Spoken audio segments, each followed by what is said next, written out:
नमस्कार फ्रेंड्स, मैं राजेंद्र यादव आप सभी का स्वागत करता हूं आपके अपने ही YouTube channel M with Rajendra पर।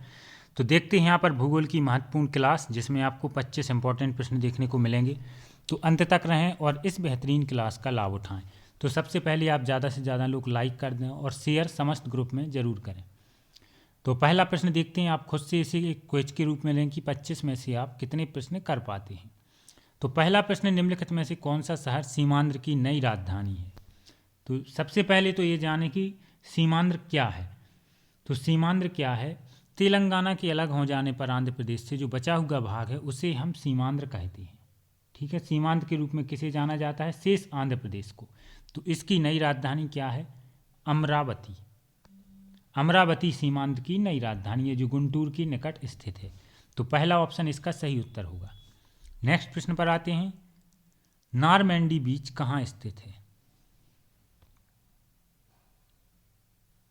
तो नारमैंडी बीच है वो फ्रांस के दक्षिणी भाग में स्थित है। कहाँ पर स्थित है? फ्रांस के दक्षिणी भाग में स्थित है। और इसके निकट अनेक निर्माण विनिर्माण तथा खनिज गतिविधियां लगातार चलती रहती हैं, इसीलिए यहाँ पर खनिज गतिविधियों का संकेंद्रण सबसे ज़्यादा है।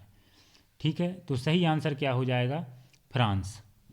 इस प्रकार से पहला ऑप्शन हमारा सही उत्तर होगा। नारमैंडी बीच कहाँ स्थित है? फ्रांस में। नेक्स्ट प्रश्न पर हम आते हैं, सौरमंडल का सबसे अधिक गर्म ग्रह कौन सा है।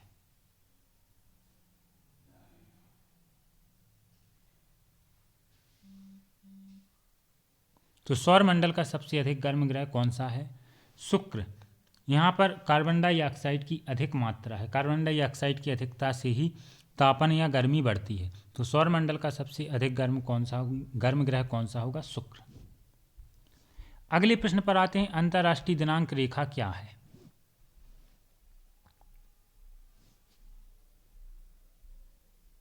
तो पृथ्वी पर 180 डिग्री यामोत्तर क्या कहलाती है? अंतर्राष्ट्रीय तिथि रेखा कहलाती है। तो सही आंसर क्या होगा? 180 डिग्री रेखांश। नेक्स्ट प्रश्न पर आते हैं, निम्नलिखित में से किन पवनों को प्रति व्यापारिक पवन कहा जाता है। एक अच्छा प्रश्न है।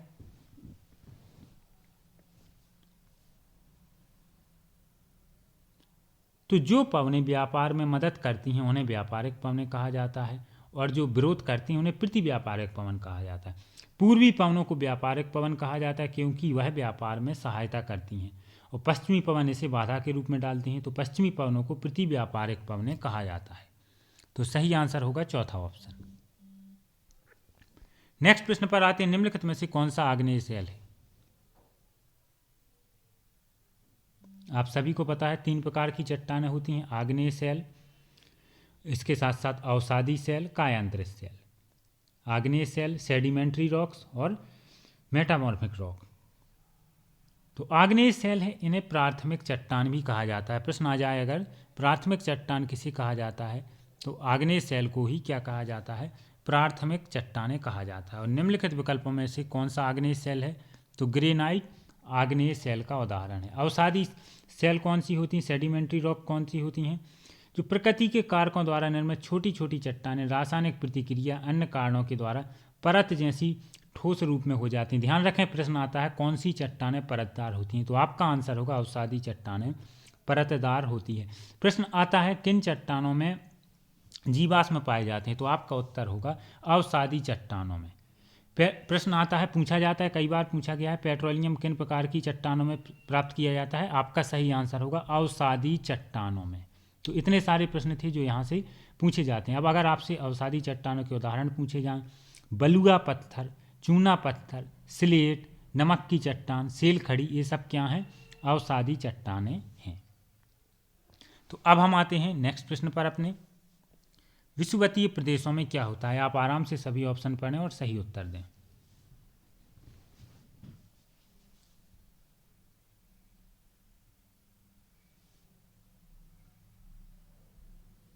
सभी लोग आंसर दें इसका। विषुवतीय प्रदेशों की जलवायु किस प्रकार रहती है।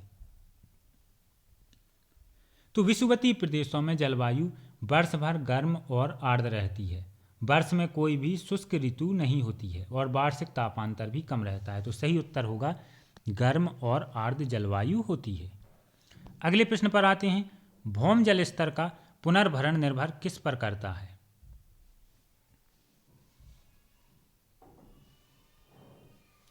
तो भौम जल स्तर का पुनर्भरण उस क्षेत्र के उच्चावच पर निर्भर करता है। तो इस प्रकार से दूसरा ऑप्शन हमारा सही उत्तर होगा। नेक्स्ट प्रश्न देख लेते हैं, पहाड़ों पर उगाई जाने वाली मुख्य फसल कौन सी है?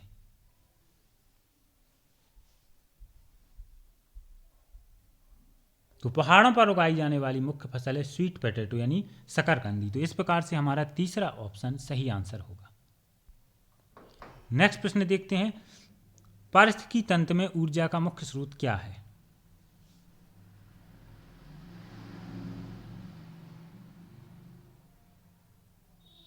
तो पारिस्थितिकी तंत्र में ऊर्जा का मुख्य स्रोत है वो है सूर्य। तो इस प्रकार से पहला ऑप्शन सही उत्तर होगा। सूर्य ऊर्जा का महत्वपूर्ण स्रोत है और इसमें ऊर्जा का प्रवाह एक दिशीय होता है।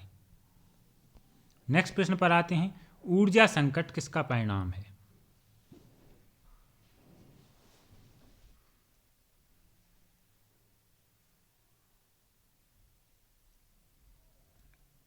तो ऊर्जा संकट किसका परिणाम है? अगर इसी तरीके से ऊर्जा के संसाधनों का अनवीनीकरण, संसाधनों की खपत होती रही तो धीरे धीरे ये समाप्त हो जाएंगे। सबसे अधिक यही खतरा है ऊर्जा संकट के लिए।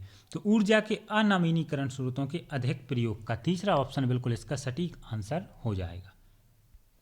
नेक्स्ट प्रश्न पर आते हैं, भारत की सबसे बड़ी सुरंग जवाहर सुरंग कौन से राज्य में स्थित है, कहाँ स्थित है?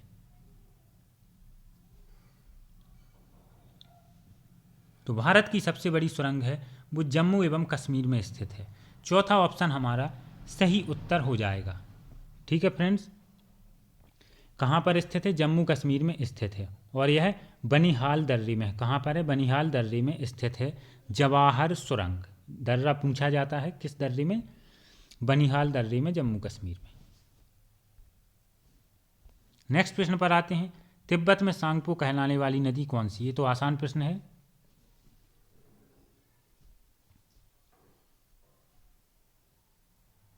तो सही उत्तर यहाँ पे क्या हो जाएगा? ब्रह्मपुत्र नदी को तिब्बत में सांगपो नाम से जाना जाता है।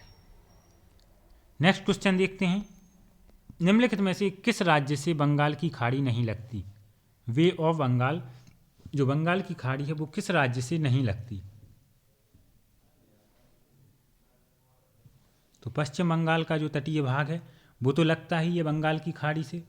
उड़ीसा भी लगता है, आंध्र प्रदेश भी लगता है, लेकिन मध्य प्रदेश तो मध्य में स्थित है। यह किसी भी तरीके से किसी भी समुद्र से नहीं लगता है, इसकी सीमा मध्य प्रदेश की। तो मध्य प्रदेश हमारा सही उत्तर होगा। बंगाल की खाड़ी मध्य प्रदेश से नहीं लगती। नेक्स्ट प्रश्न, भारत में उगाई जाने वाली अधिकतर कॉफी की किस्म कौन सी है?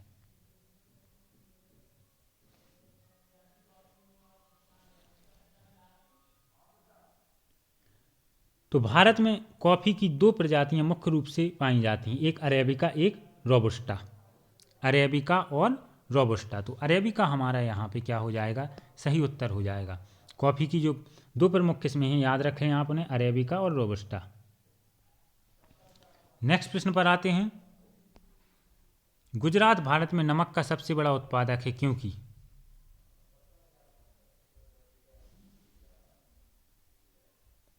तो कच्छ का मैदान है वो नमक उत्पादन के लिए प्रसिद्ध है गुजरात में।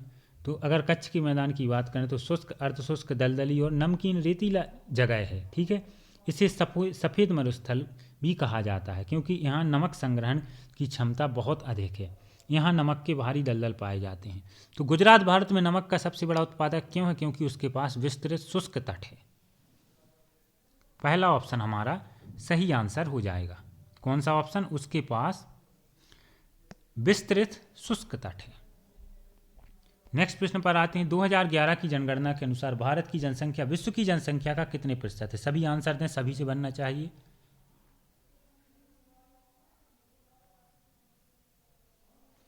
तो 2011 की जनगणना के अनुसार भारत की जनसंख्या विश्व की जनसंख्या का कितने प्रतिशत है? 17.6%। कितने प्रतिशत? 17.6%।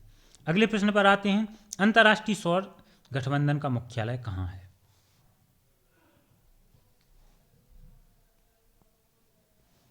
सभी लोग बताएं, एक इंपॉर्टेंट प्रश्न है। अंतर्राष्ट्रीय सौर गठबंधन का मुख्यालय कहाँ पर है? गुरुग्राम। गुरुग्राम हरियाणा में। कहाँ पर है? गुरुग्राम हरियाणा में अंतर्राष्ट्रीय सौर गठबंधन का मुख्यालय है। नेक्स्ट प्रश्न देखते हैं, वाशिंगटन किस नदी के किनारे स्थित है?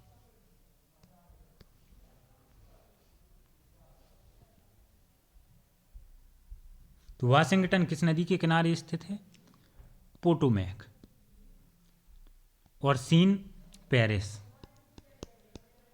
पेरिस किस नदी के किनारे है? सीन नदी के किनारे स्थित है। ठीक है फ्रेंड्स। और राइन नदी पर एक प्रसिद्ध शहर है या बंदरगाह रॉटरडैम। राइन नदी के तट पर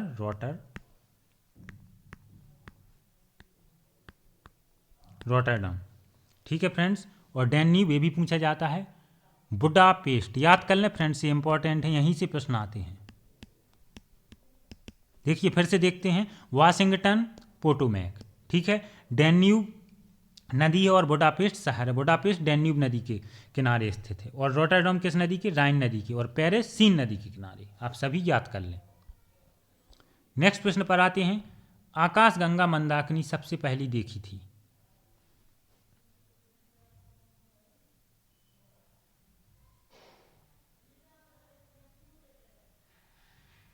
तो सही आंसर हो जाएगा, सर्वप्रथम इसे टेलीस्कोप की सहायता से 1610 में गैलीलियो ने देखा था। किसने? गैलीलियो ने। तो इस प्रकार से पहला ऑप्शन सही आंसर होगा। नेक्स्ट प्रश्न देखते हैं, ये भी इंपॉर्टेंट प्रश्न है और कई बार ये पूछा गया है। नक्शों पर क्षेत्रफल मापने के लिए प्रयुक्त यंत्र को क्या कहते हैं?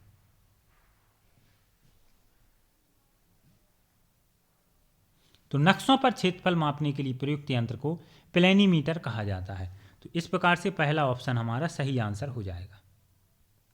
अगले प्रश्न पर आते हैं, पृथ्वी पर आने वाली सौर विकिरण को कहते हैं?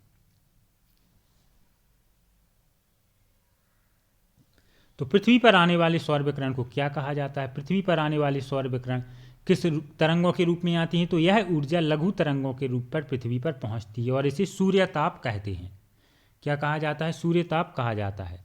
तो सही आंसर हो जाएगा सूर्यतापन। दूसरा ऑप्शन हमारा सही आंसर हो जाएगा। नेक्स्ट प्रश्न देखते हैं, निम्नलिखित में से कौन सी विधि मृदा की उर्वरता और नमी के संरक्षण में मदद नहीं करती है? तो ये तो आप ऑप्शन से पहचान सकते हैं। जो कृषि के लिए नुकसान वाली विधि है वह कौन सी है? तो उसे हम झूम कृषि, स्थानांतरीय कृषि और शिफ्टिंग कल्टीवेशन के नाम से जानते हैं, जिसमें भूमि की क्या होती है? उर्वरकता कम हो जाती है और नमी के संरक्षण में मदद नहीं करती, तो उसे हम स्थानांतरीय कृषि कहते हैं। नेक्स्ट प्रश्न देखते हैं, भूमध्य सागरीय प्रकार की जलवायु की विशिष्टता क्या है? इस प्रकार की जलवायु है जो भूमध्य सागरीय जलवायु, भूमध्य सागर के आसपास विस्तृत होने के कारण ही इसे क्या कहते हैं? भूमध्य सागरीय जलवायु कहा जाता है। और इसकी विशेषता है कि इसमें शीतकाल में वार्षिक वर्षा का अधिकांश भाग प्राप्त होता है, जबकि ग्रीष्मकाल शुष्क व्यतीत होता है। तो सही आंसर क्या होगा? शुष्क ग्रीष्मकाल, आर्द्र शीतकाल। अब हम आखिरी प्रश्न पर आते हैं, विशालतम महासागर कौन सा है? और जिन लोगों ने भी लाइक शेयर नहीं किया है जरूर करें और कमेंट्स बॉक्स में मार्क्स जरूर बताएं 25 में से आपसे कितने प्रश्न बने। तो विशालतम महासागर कौन सा है? पैसिफिक ओशियन, प्रशांत महासागर हमारा सही आंसर होगा। इसी के साथ धन्यवाद।